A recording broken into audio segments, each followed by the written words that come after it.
रात यूं कहने लगा मुझसे गगन का चांद, आदमी भी क्या अनोखा जीव होता है, अपनी मुश्किलें आप ही फंसता फिर हंसता न रोता है। तो दिनकर कहते हैं, मैं ना बोला किंतु मेरी रागनी बोली, चांद फिर से देख मुझको जानता है तू।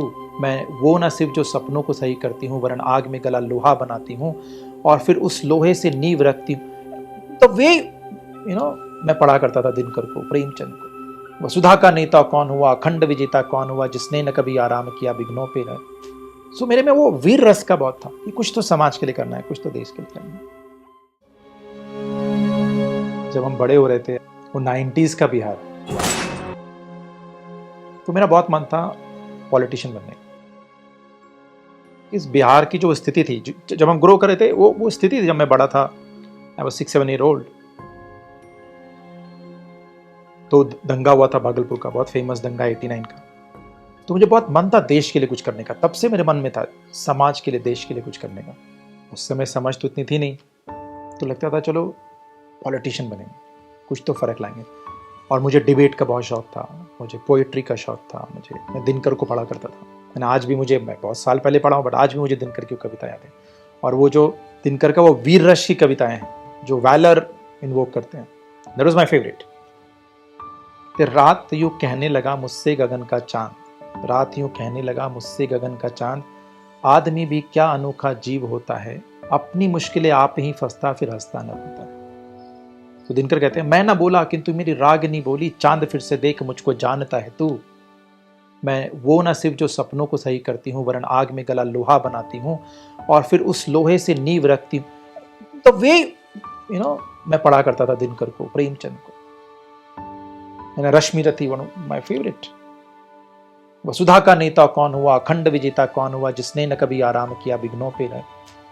The way he used to write. So मेरे में वो वीर रस का बहुत था कि कुछ तो समाज के लिए करना है, कुछ तो देश के लिए करना है। बट थैंकफुली आज बिहार उससे बहुत बाहर है, कई सालों से।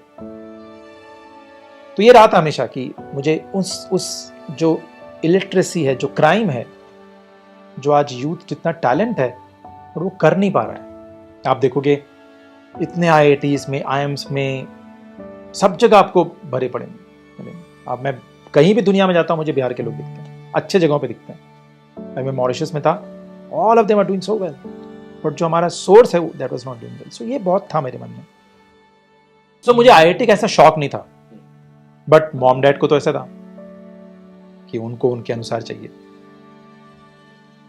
उनके लिए जो समाज में है, उनको नेचुरल लगता है कि मेरा बेटा अच्छा करे, तो बाकी इंजीनियरिंग करे या मेडिकल करे, है ना। सो मॉम वांटेड कि मेडिकल करे। आई सेड मेडिकल तो नहीं हो सकता, engineering still I can think of. तो किया, IIT JEE क्वालिफाई किया, हो गया, and I got mechanical engineering, जिसमें मुझे इंटरेस्ट नहीं था, टू बी वेरी ऑनेस्ट। वो कहते हैं ना, जो आप what ever resist that persist, ऐसे कहते हैं। तो मेरे में एक रहा है हमेशा, मैं जहां भी जाऊंगा तो मुझे लगता है कि अच्छे से करूं, अच्छे से करूं।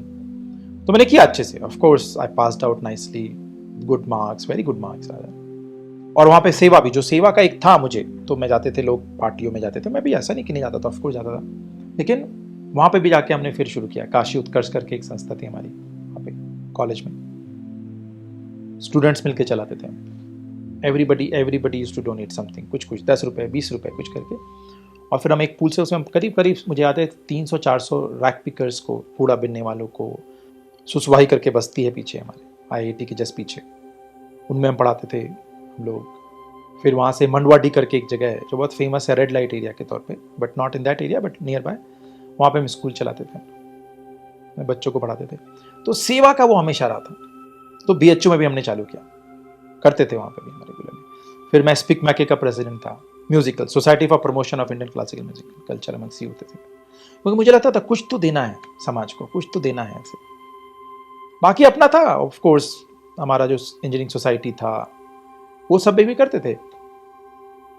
तो मुझे याद है वो सुसवाई की जो बस्ती थी, आप वहाँ जाएंगे, आज पता नहीं क्या स्थिति, अभी तो मैं उधर नहीं हूँ। जब हम रहते थे तो पीछे वो सारे, अगर आप BHU में एक मंदिर है, विश्वनाथ मंदिर कहते हैं, VT विश्वनाथ टेम्पल, तो आप जाएंगे तो छोटे छोटे बच्चे भीख मांगते हैं, वो सब रहने वाले कहाँ थे, उस सुसवाई बस्ती। और वो इतनी गरीबी थी वहाँ पे, मुसहर जो जाति है, तो वो मूसा खाते हैं, चूहा खाते हैं, ऐसे बहुत फेमस है। द मोस्ट आप देखो लोएस्ट जिसको माना जाता है ट्रेडिशन में, तो उनको जो कुछ मिलता नहीं था तो मुझे याद है पंख जो फेंकते थे चिकन का, उस पंख में जो थोड़ी सी स्किन रहती थी उसको खाते थे भूंज के उसको। तो इतनी, तो उसको सफाई करना, वो बच्चों को नहलाना, पढ़ाना। वो जब सब भीख मांगते थे तो मेरे घर में वो बेटाडीन रूम में अपने बेटाडीन पड़ा रहता था बहुत सारा, है ना। वो कुछ भी हुआ, कहीं चोट लगी, कहीं घाव वो मेरे आते थे। तो हॉस्टल में तो अंदर अलाउड नहीं था, तो मैं गेट पे आता था उसकी सफाई कर। तो ये सब करके भी बहुत मुझे सेवा का एक रहा है हमेशा, है ना, कि कुछ तो लोगों के लिए करना है। और आई थिंक वही फल है कि आज हम यहाँ। मेरे पिताजी बहुत आध्यात्मिक रहे हैं। बचपन में मुझे याद है मैं रामचरितमानस भी ना पढ़े, आज से भी ज्यादा इन सब चीजों में, छोटा बच्चा में। बट मैंने जो देखा दुनिया में, और ऐसे कहते हैं ना, ऐसा कोई यंग व्यक्ति नहीं है जो कभी लेफ्टिस्ट ना हुआ, because we talk about equality, you know, we think, you know, when you are young you think about equality, बराबर सबको मिलना चाहिए। सो मैं भी ऐसा, वो मंदिरों में मैं देखता था कि मैं पूजा करने जा रहा हूँ, लोग पूजा करने जा रहे हैं, वो पंडित कितना दो, ये करो, ऐसे करो, बिहेवियर। मुझे लगता था क्या फायदा ऐसा। फिर मुझे धीरे धीरे इंटरेस्ट आने लगा वो लेफ्टिज्म में। मैं मैक्सिम गोर्की को पढ़ता था, लेनिन को पढ़ता था, और history is my favourite subject. तो कैसे वो रशियन रिवॉल्यूशन हुआ, कैसे लेनिन ने क्या किया, बोल्शेविक्स एंड ऑल। मुझे याद है मैं रशिया गया था कुछ दिनों पहले, उन्होंने पूछा कहाँ जाओगे आप, कहाँ जाना चाहते हो, यू नो, हमारे पास कुछ ही दिन थे, टीटीपी ले रहा था मैं रशिया में। तो मैंने कहा म्यूजियम जाना चाहता हूँ, world war II museum, you know, because it's so interesting to see, you know, कैसे उस जिस तरीके से रशिया गुजरा है in the second world war. तो मुझे बहुत इंक्लिनेशन होना शुरू हुआ लेफ्ट, बिकॉज मुझे सेवा था, सेवा भाव और इक्वलिटी दोनों साथ चलती है, तो बहुत टेंडेंसी होती है लेफ्ट में चले जाने की। बट हम कई बार ये नहीं समझते। आज मैं जब when I look back now, तो मुझे समझ में आता है कि हम जो बात करते हैं लेफ्टिज्म की, इक्वलिटी की, हम बात करते हैं एक एक्सप्रेशन के तौर पे, बट एक्सप्रेशन के तौर पे इक्वलिटी पॉसिबल नहीं है। मैं अपने भाई को भी प्रेम कर सकता हूं, मैं अपने फादर को भी प्रेम कर सकता हूं, बट दोनों के साथ एक्सप्रेशन सेम नहीं होगा, इंटेंशन सेम है। अध्यात्म, वेद, योग बात करता है इंटेंशन के स्तर पे जो सत्य है। तो क्योंकि हम सिर्फ लॉजिकली सोचते हैं, but life many times is beyond logic. तो हमको क्या लगता है, नहीं सबके साथ बराबर कर, नहीं, बट सबके साथ आप बराबर कर नहीं कर सकते। हाँ, इंटेंशन के तौर पे मुझे प्रेम है मेरे भाई से भी, मुझे इंटेंशन प्रेम है मेरे पिताजी पे, मेरे दोस्त से भी, बट वो जो उसकी अभिव्यक्ति होगी, एक्सप्रेशन होगा, वो अलग होगा। एक्सप्रेशन के तौर पे, बाहरी तौर पे सिर्फ इक्वलिटी करना, ये this is not something which is intelligent also, कोई नहीं करता। तो मुझे धीरे धीरे जब परिपक्वता आई, तो वो लेफ्टिज्म से, वो इक्वलिटी आउटसाइड से इक्वलिटी इनसाइड की ओर, and that is how I landed in art. और मैं जब आर्टलिंग में आया तो मुझे सिर्फ इसलिए नहीं आया कि मुझे कुछ ऐसा है, वो भी सेवा के भाव से है, सेवा करना है। अगर मैंने वो पॉलिटिशियन बनना है, वो छोड़ा भी इसलिए छोड़ा क्योंकि मुझे लगा कि मैं वहां जो कर सकता हूं उससे ज्यादा, क्योंकि मैं टीचर ही बना आर्टलिंग का, तो मुझे सबसे पहले बिहार गया मैं कि यहाँ मुझे कुछ करना है, क्योंकि उनको अगर मैं ऊपर उठा सकता हूँ तो वो अंदर से जब तक नहीं होगा, सिर्फ बाहर आप पैसे देके। मैंने देखा है वो सुसवाई की जो बस्ती की मैं बात कर रहा हूँ, जब हम वहां देते थे पैसे, वो पैसे खत्म होते थे, जब तक है कुछ नहीं काम करते थे, खत्म होते थे वापस से वही, उनको साड़ियां ला के देते थे, ये साड़ी कौन पहनेगा, बिकॉज वो रेस्पेक्ट नहीं है अगर आपको फ्री मिलता है।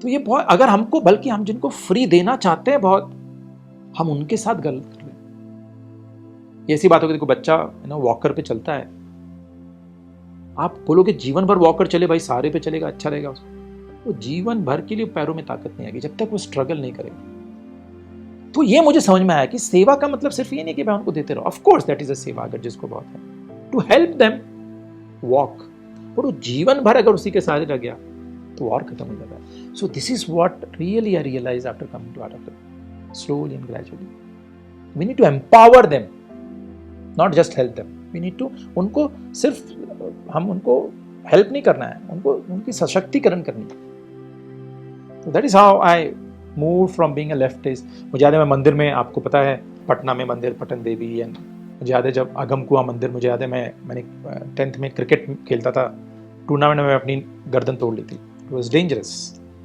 है ना। माई C3, C4, C5 was dislocated almost. So I was in hospital lying down on the bed for almost 45 days. मेरी चलने की ताकत भी ऑलमोस्ट खत्म। तो मॉम ने ऐसे मन्नत मांगते हैं तो मन्नत किया। मुझे याद है वो जो अगम कुआं मंदिर लेके गई थी मुझे, तो मॉम अंदर गई, मैंने कहा मैं नहीं जाऊँगा, मैं गेट पे खड़ा रहा। सो ऐसा मुझे था।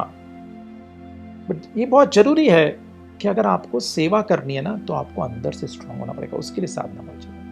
अनकंडीशनल लव की हम बातें करते हैं, अगर साधना नहीं है, अगर वो स्ट्रेंथ नहीं अंदर से, तो कड़वाहट आ जाती है। तो ये बहुत जरूरी है, दोनों का कॉम्बिनेशन है। दैट इज वेयर ये सब सेवा करते करते हैं, ऑफ कोर्स। मैं अपने कॉलेज में था, मुझे याद है फर्स्ट ईयर, और हमारा इलेक्ट्रिकल डिपार्टमेंट के सामने एक छोटा सा पोस्टर था ऐसे कुछ आर्ट लिंक के बारे में। तो मैंने कहा चलो कुछ, अभी जस्ट IIT JEE हुआ था, तो सोचा कुछ ट्राई करना है, नई नई चीजें।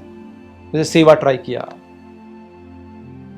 तो मैं कहा चलो ये भी ट्राई करते हैं, क्या है ये आर्ट ऑफ लिविंग, इंटरेस्टिंग नाम दिख रहा था। तो मैं गया, हमारे मुझे याद है हॉस्टल से ऑलमोस्ट 8 किलोमीटर्स था, साइकिल चला के रोज हम जाते थे हम। पर मुझे कुछ समझ में नहीं आया ऐसे फर्स्ट टाइम, बिकॉज ऐसा कोई स्ट्रेस था नहीं। मैंने सुदर्शन क्रिया की,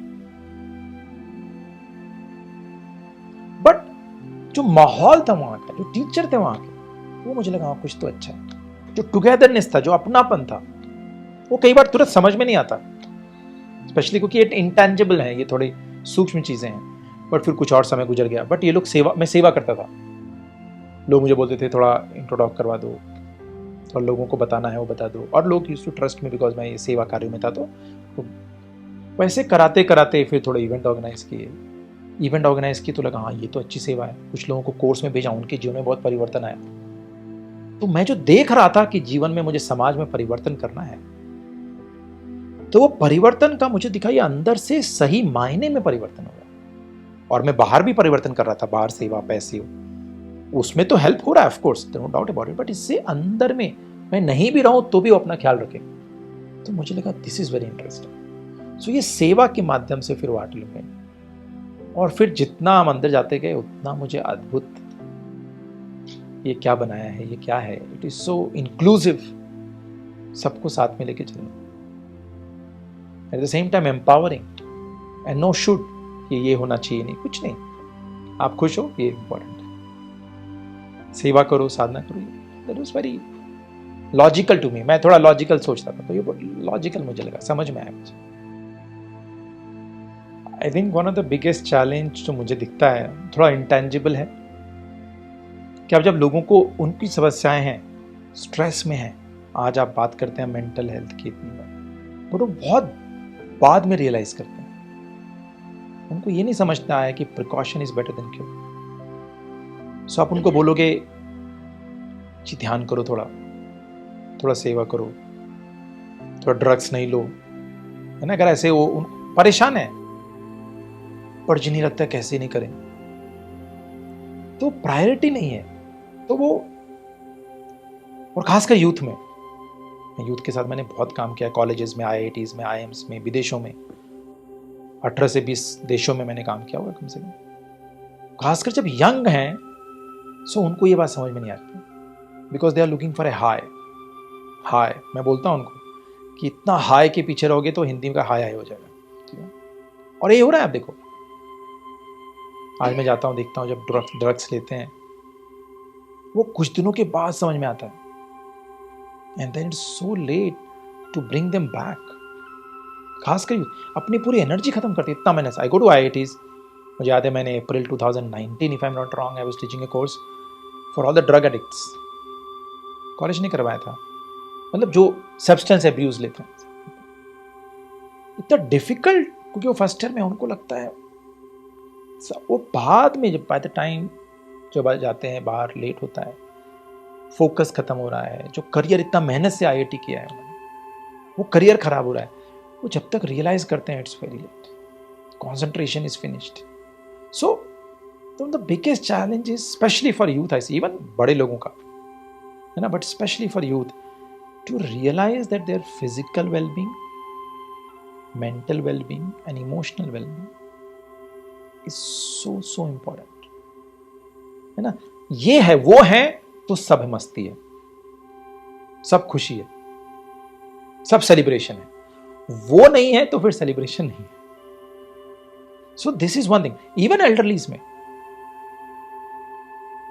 ऐसे कहते हैं ना, everybody wants A Buddha but in neighbours house, पड़ोसी के घर में सबको बुद्ध चाहिए, अपने घर में नहीं चाहिए। और ये कारण है आज यूथ हम स्पिरिचुअलिटी में नहीं है, इसका कारण है क्योंकि हमारे पास जनरेशन ने इसको बिना समझे, जिम्मेदारी हमको लेनी पड़ेगी, हमने बिना समझे एक भ्रांति के तौर पे, अंधविश्वास के तौर पे चीजों को किया। वो समझ के, वो उसके मतलब को समझ के, थोड़ा उसकी वैल्यू जो है, गुरुदेव कहते हैं कई बार that religion is a banana peel, spirituality is banana. और गुरुदेव कहते हैं we are holding on to the banana peel, और बनाना को फेंक दिया, इस बनाना पील के चक्कर में लड़ाई कर रहे हैं।